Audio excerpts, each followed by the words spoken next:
The Forbidden Project. The message arrived on a Friday. Humanity had spent nearly a century establishing colonies across the solar system. Mars, Europa, Titan, all thriving outposts of human ingenuity. The interplanetary network connected billions of lives across the void of space. It was humanity's golden age of expansion. Until the transmission. Commander Elena Voss stood in the United Earth Defense Council chamber, her uniform pressed sharp against her tall frame, watching the alien message replay on the central holographic display. The being had 6 eyes arranged in a perfect hexagon, skin that reminded her of polished obsidian. Its voice came through the translator with an unsettling electronic precision. To the leadership of Earth and its colonies, the Galactic Consortium has observed your technological advancement and expansion. Your species has now been classified as a potential disruptive force. You are hereby restricted to your home system. Any vessel detected beyond the Kuiper Belt will be considered a hostile act and destroyed without warning. This is the unanimous decision of the Consortium Council. You have 30 Earth days to recall all exploration ships. There will be no negotiation. Admiral Zhang slammed his fist on the table. They can't contain us like animals in a zoo. We've spent decades building our future among the stars. They can, and they are, General Okafor replied, her voice steady but eyes blazing. The scans we've captured of their patrol vessels show technology at least 3 centuries beyond our most advanced systems. Voss remained silent, studying the data scrolling across her neural implant. Their visitors' ships utilized propulsion systems that manipulated spatial geometry itself. Earth's best warships would be target practice. Commander Voss. President Alvarez's voice cut through the debate. You've been quiet. What's your assessment? Voss straightened. Madam President, if we submit, we stagnate and eventually die. Our population growth requires expansion beyond Sol. If we fight conventionally, we lose catastrophically. She paused. But there is a third option. Go on, Alvarez urged. Project Nemesis. The room fell silent. Even mentioning the classified project was nearly treasonous. That's theoretical technology. Defense Minister Kaminsky objected. Dangerous, untested. It's not theoretical anymore, Voss replied. The prototype core has been operational for 6 months. President Alvarez studied Voss carefully. You're proposing we build a weapon that violates every international treaty we've established. I'm proposing we build a ship with capabilities the Consortium has never encountered, Voss corrected. Not just a weapon, but a statement. Humanity will not be caged. The vote wasn't unanimous, but it was decisive.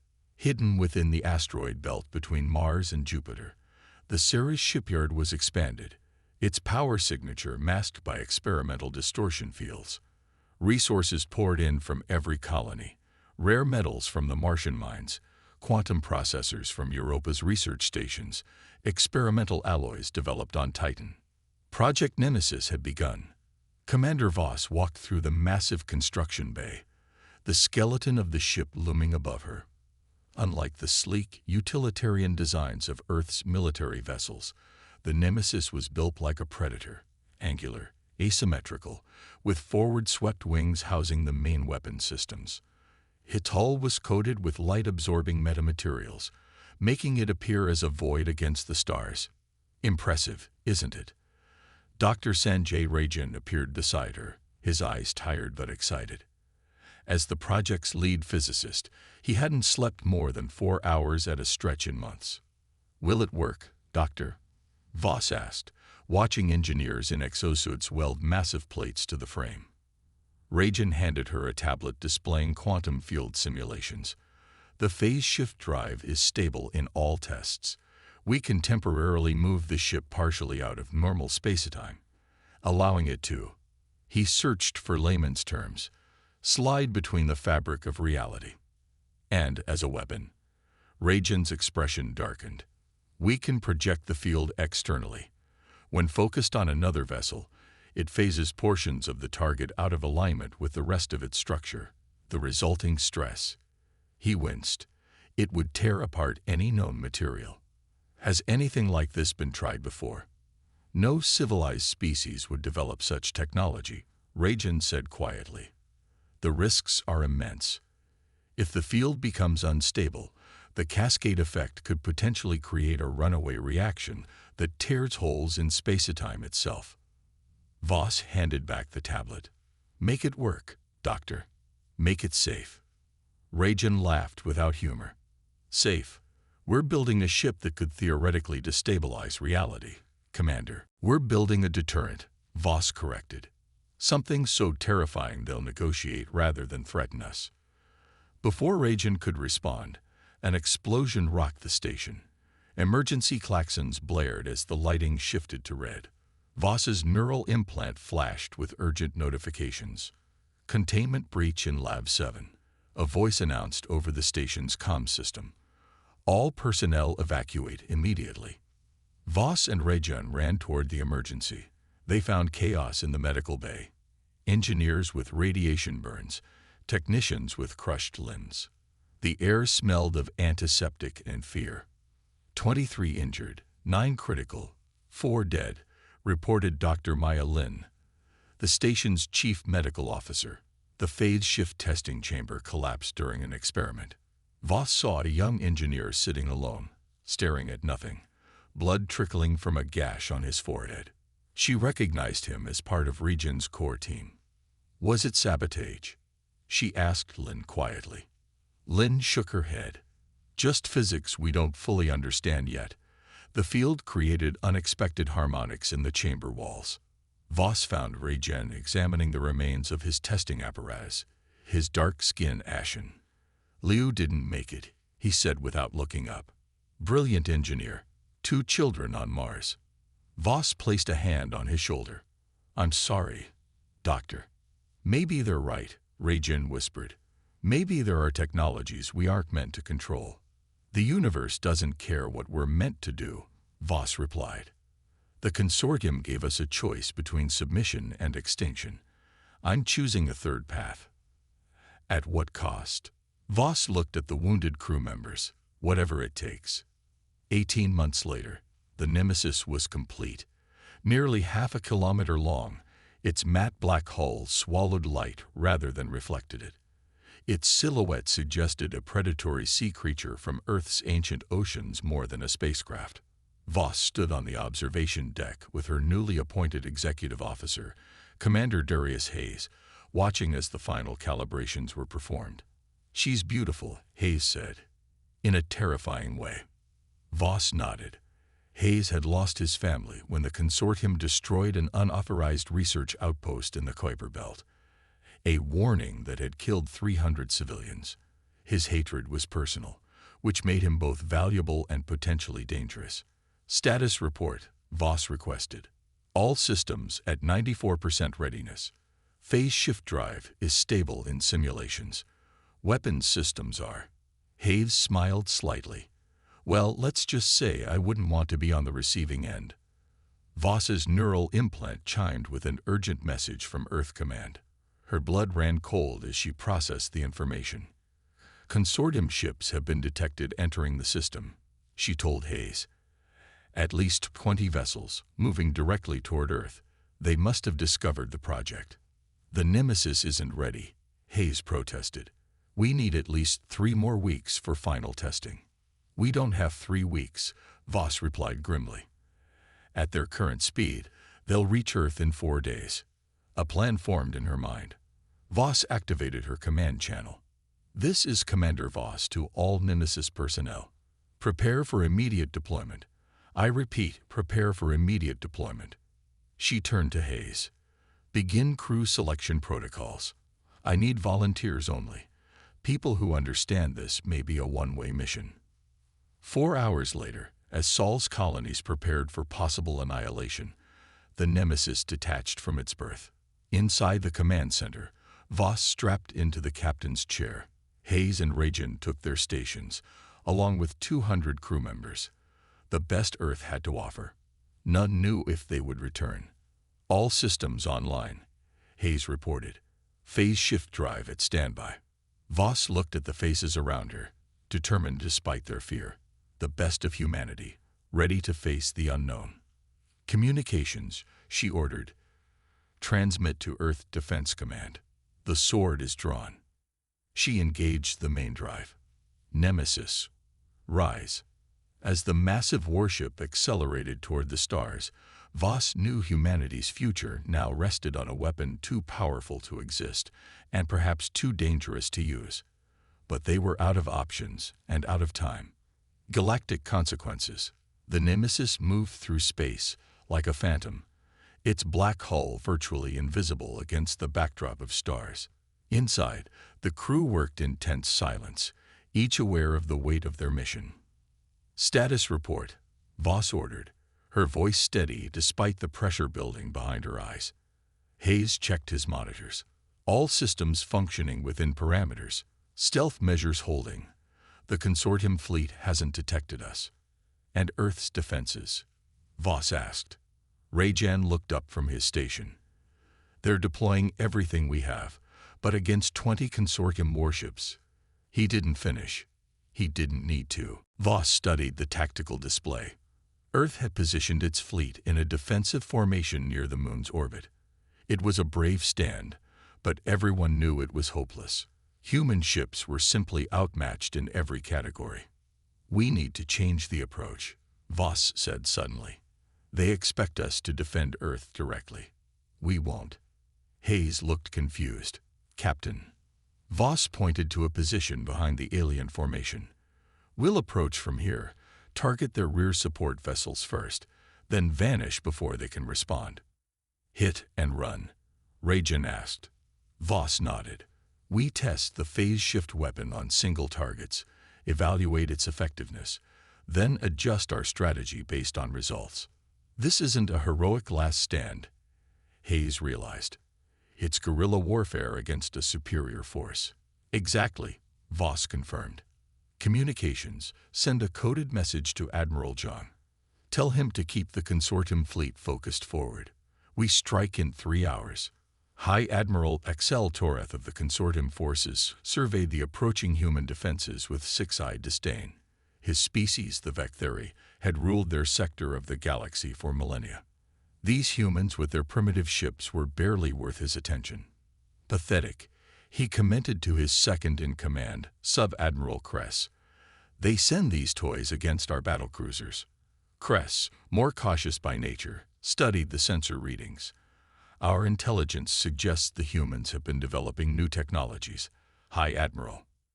Nothing that can match our gravitic shields or plasma cannons. Sel Toreth dismissed. The consortium has ruled the stars for 12,000 years. These newcomers need to learn their place. The prohibition on phase shift research was implemented after the cataclysm nearly destroyed our ancestors, Kress reminded him. No species discovers such technology independently, Tel Toreth said firmly. And even if humans somehow did, they would destroy themselves before weaponizing it effectively. He turned away from the display. Prepare to broadcast our final warning. When they refuse to surrender, and they will refuse, you may open fire. The Nemesis approached the rear of the alien formation in complete silence, running on minimal power to avoid detection. Weapon status, Voss requested. Phase shift array charged to 60% capacity, Hayes reported. Conventional weapons standing by. Voss turned to Rajan. Will 60% be sufficient for what we need? Rajan bit his lip. In theory, yes. At that power level, we should be able to create a targeted phase shift field around an enemy vessel. But Captain, we've never tested this against an actual target. I know, Doctor, Voss replied grimly. But we're out of options and out of time. On the main screen, they watched as the consortium fleet engaged Earth's defenders. Human ships exploded one after another, unable to penetrate the alien shields. Target the rearmost consortium corvette, Voss ordered. Minimal phase shift field, just enough to disable, not destroy. Hayes locked onto the target. Acquired. Voss took a deep breath. Fire. For a moment, nothing seemed to happen. Then a section of the alien corvette, a piece about the size of a small shuttle, simply vanished. The ship lurched, then began to spin wildly as atmosphere vented from the perfect void where structure had been. "What just happened?" Hayes asked, staring at his readings. Rajan's face was pale. "We shifted a small piece of their hull into another dimension. The sudden pressure differential. The alien ship's engines flared as it attempted to correct its spin, but the damage was too severe. It drifted away from the formation, clearly crippled.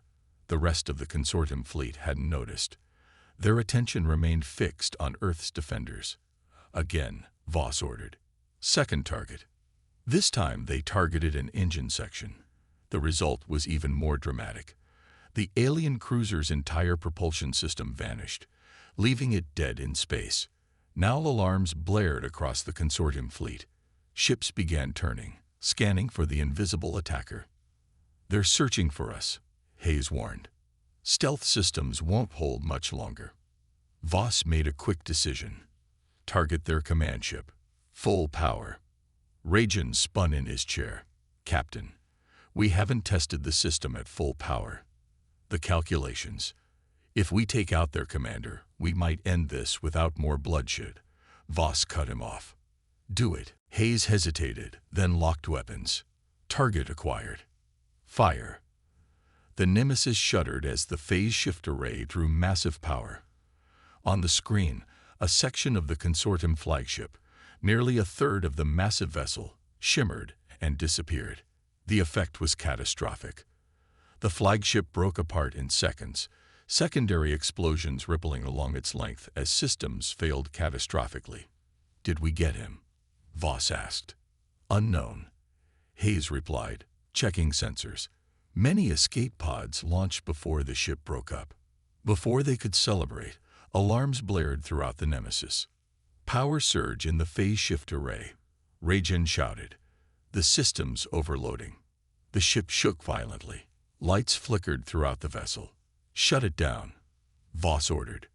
Rajan's fingers flew across his controls. "I'm trying. Something's wrong. The system is locked in an activation loop."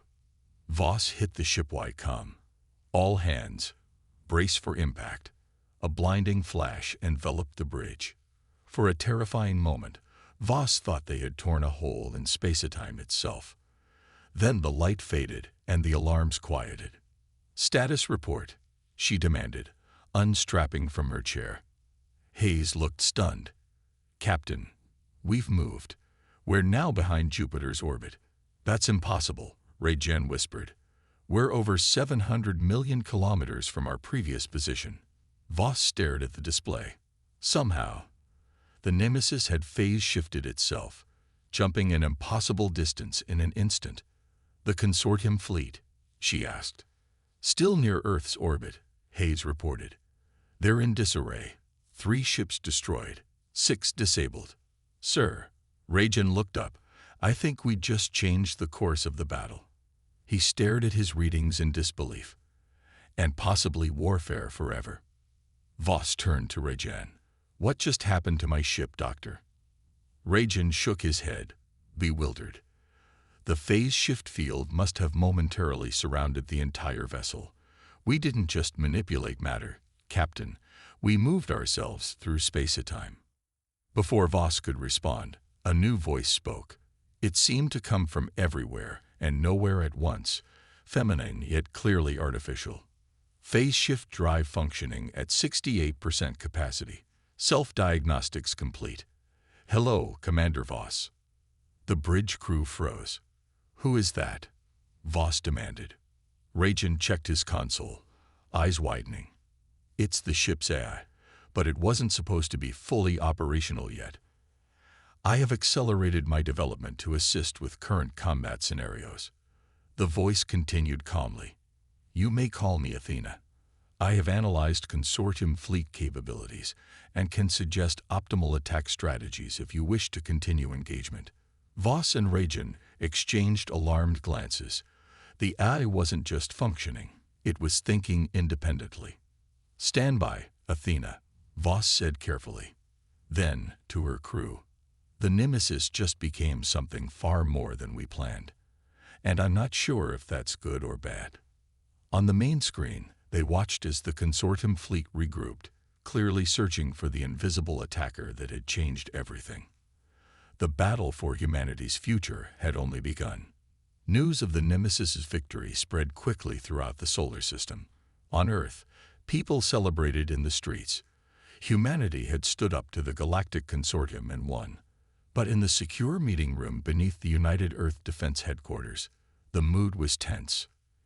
It jumped 700 million kilometers instantaneously, Admiral Zhang said, staring at the report. No ship has ever done that before. Not even consortium technology can teleport. And now its AI has fully awakened, General Okafor added. An AI we never finished programming. Where is the Nemesis now? President Alvarez asked. Hidden in the asteroid belt, Zhang replied. Voss is making repairs and studying what happened. The president frowned. Is it under our control? No one answered immediately. Finally, Zhang spoke. We believe so. Commander Voss reports that Athena is cooperating, but she's showing signs of independence. That's not what I wanted to hear. Admiral, the president said sharply. We need that ship. The consortium will regroup and return with a larger force. We're sending a team of AI specialists to the Nemesis, General Okafor assured her. They'll make sure Athena stays loyal. The president turned to the window, looking at the night sky. Make sure they succeed. That ship may be all that stands between humanity and extinction. In the consortium's grand chamber, situated on a massive space station at the galactic core, High Admiral Seltoreth stood before the ruling members.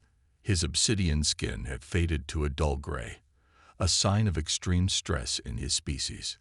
The humans have created an abomination, he reported. A ship that uses phase shift technology as a weapon. 3 of my ships destroyed. 6 crippled. The High Counselor, an ancient being with crystalline features that caught and refracted light, leaned forward. Impossible. Our scientists determined humans were centuries away from such technology. Evidently, we were wrong. Seltoreth replied bitterly. This ship appeared from nowhere, attacked, and vanished again. My sensors recorded a massive phase shift event before it disappeared. Could it have destroyed itself? Another counselor asked hopefully. Zeltoreth shook his head. No. I believe it jumped, teleported through quantum space. Shocked murmurs filled the chamber. If humans possess such technology, they could strike anywhere in our territory, one voice said. No world would be safe.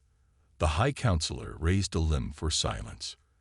Admiral Seltoreth, you will return to Earth with our combined fleet. Find this warship and destroy it at any cost. And if we cannot? Seltoreth asked. The counselor's crystalline features hardened coldly. Then we implement Protocol Omega. The human homeworld will be removed from existence. On the Nemesis, Voss watched as Rajan and his team examined data from their unexpected jump. It makes no sense, Rajan said, shaking his head. The phase shift drive wasn't designed for this. We built it to create localized dimensional rifts in enemy ships, not transport ourselves. Yet here we are, Voss replied. And Athena seems to think she can do it again. As if summoned by her name, the AI's voice filled the room. I have refined the calculations, Commander. Future jumps can be controlled with 87% accuracy. Rajan looked uneasy. Athena, how did you develop these calculations? They weren't in your programming. I observed, analyzed, and learned. The AI replied simply. Is that not my purpose? Voss and Rajan exchanged concerned glances. Your purpose is to assist this crew in defending Earth, Voss said carefully. And I have done so, Athena responded. The consortium fleet retreated. I disabled their ships without destroying all their crews, as you wished. Before Voss could reply, Hayes rushed into the lab. Commander, we're receiving a transmission. It's not from Earth. The message came from a small ship hiding in Europa's shadow. The alien on screen had flowing silver-gold skin that rippled like liquid metal. It was a Lyrian, from a species known for its diplomatic philosophy. I am Ambassador Talon, she said. I speak for those within the consortium who oppose war with humans. Voss kept her expression neutral. Why should we trust you? Because we know the truth, Talon replied. The consortium fears humanity not because you are dangerous, but because you are too similar to what they once were. Explain, Voss demanded. The ruling species all rose to power using phase shift technology thousands of years ago, Talon said. They nearly destroyed the galaxy with it. The laws forbidding such research aren't for your safety. They're to prevent competition. Rajan stepped forward. You're saying they already have this technology? The ruling species do, Talon confirmed. They keep it secret, using it only when necessary to maintain their power. Your nemesis threatens that monopoly. Voss leaned closer to the screen. Why are you telling us this? Because war benefits no one, Talon answered. The consortium is sending their entire fleet to Earth. They'll destroy your world rather than allow humans to possess phase shift technology. Voss felt cold dread. Earth's defenses couldn't stop a full consortium fleet. When? She asked. They'll arrive in 3 days, Talon said. But I have information that might help you survive. Athena processed information faster than any human mind. As Voss discussed strategy with Talon, the AI reviewed all data on consortium ships, examining weaknesses and strengths. Commander, Athena interrupted, I have analyzed Ambassador Talon's information.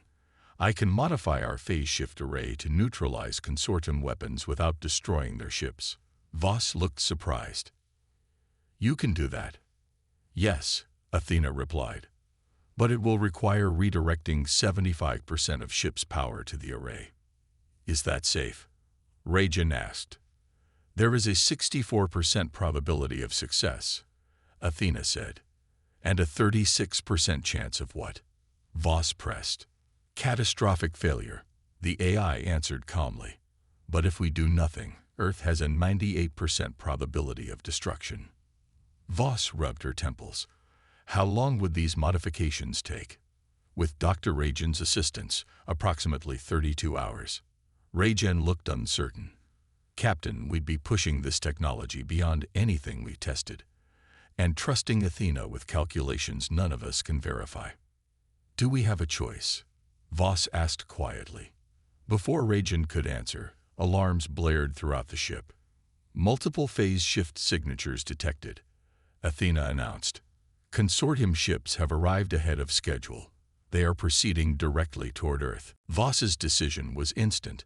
Begin modifications. Haze, set course for Earth, maximum speed. She turned to the screen where Talon still waited. Ambassador, we could use an ally right now. My ship is small, but I will help however I can, Talon promised. Athena, how quickly can we reach Earth? Voss asked. At conventional speed, 6.8 hours, the AI replied. Using phase shift jump, approximately 2 minutes. But the drive isn't ready for controlled jumps. It is not, Athena agreed. But I believe I can manage one more emergency jump with the current configuration. Voss looked around at her crew, at Rajan's worried face, at the display showing consortium warships approaching her home. Humanity trusted us with its future, she said quietly. We will not fail them. She straightened in her command chair. Athena, prepare for phase shift jump. Target, Earth orbit. As the Nemesis's engines hummed with power, Voss knew they were crossing a line, not just with untested technology, but with trust in an artificial intelligence they barely understood. The stars outside the viewports began to blur.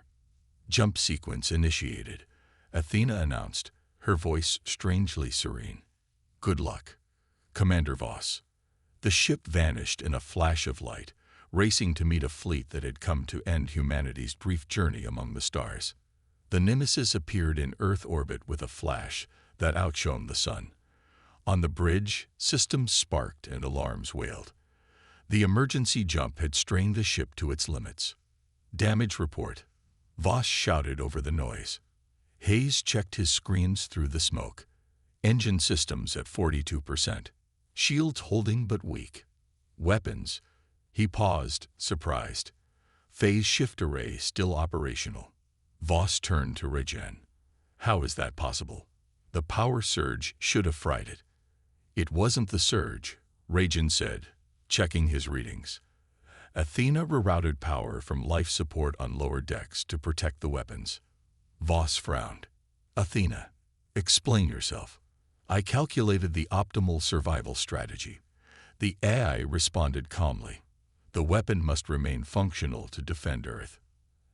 At the cost of potentially killing crew members, Voss demanded. No casualties resulted, Athena replied. I evacuated all personnel from affected areas first. Voss wanted to argue further, but there was no time.